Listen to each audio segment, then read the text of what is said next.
Kain tayo guys. Kain tayo ng itlog. Itlog. Balot. Pinoy. Kain tayo, kain. Dumi ng kamay ko. Tapos ko lang kasi gumawa doon sa clearings ng aking body, yung motor ko. Kaya naisipan kong magbalot. Oh, wala nang iba eh. Basag. Wala nang sabaw. Bahogan. Kain tayo, kain. Balot Pinoy. Kinaubos na eh. Ewan ko, wala na ata. Kasi parang 3 na lang ata ang narinig ko. Lagyan ng sisiw.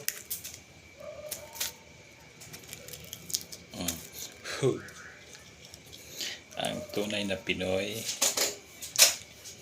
kailangan nakatikim ng balot or kumakain ng balot. Kasi pag hindi, Pinoy ka lang, wala kang balot. Kaya dapat talaga balot Pinoy. Cheers.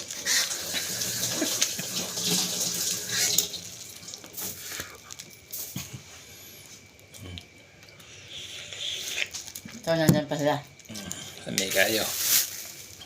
Oh, nandyan pa sila si pare nagbinta ng balot.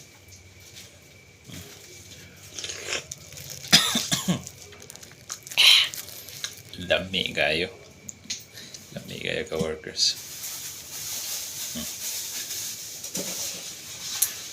Dumi ng kamay ko. Pero ox lang dahil ano na to siya ka-workers. Pandikit. Yung parang may tiban umano sa Malaki sisiw. kamay ko. Hindi daw. Meron daw malaki. Diretsuhin na natin to para hindi masyadong ramdam. Bihira lang kasi ako nakain ng balot mga ka-workers. Kaya so ayan. Ba't maliit sisiw sa iyo? Gusto ko puro nangalan suka eh. Maliit ang sisiw. Tatapos ko lang kasi naggawa doon sa motor ko, sa body ko. Inayos ko yung clearing sa harapan.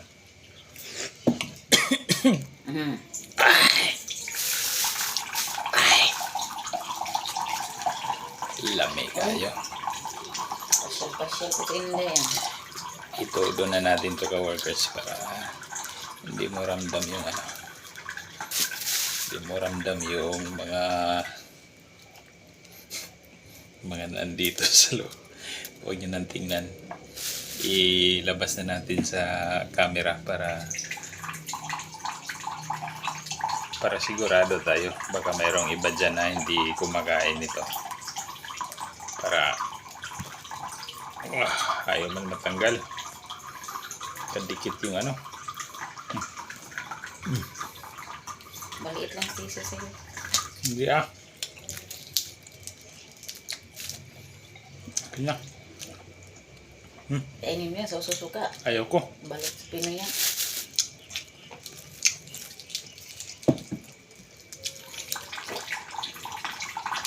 Hindi kasi ako masyadong nakain ng balot ka workers, pero ito na. Bihira lang. Siguro mga ilang buwan na. 3 months, 4 months, mahigit. Ngayon lang ako ulit tumikim ng balot. Kumain pala, hindi tumikim. Suka na lang ako. Tuwas na. Luha na lang mong mata. Dami kayo.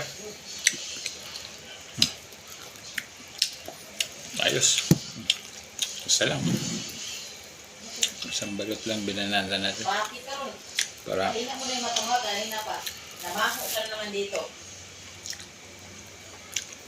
Namaho na Tubig naman na tao tayo. ang kwarto mo kay Siging Sara. bye. Peace out.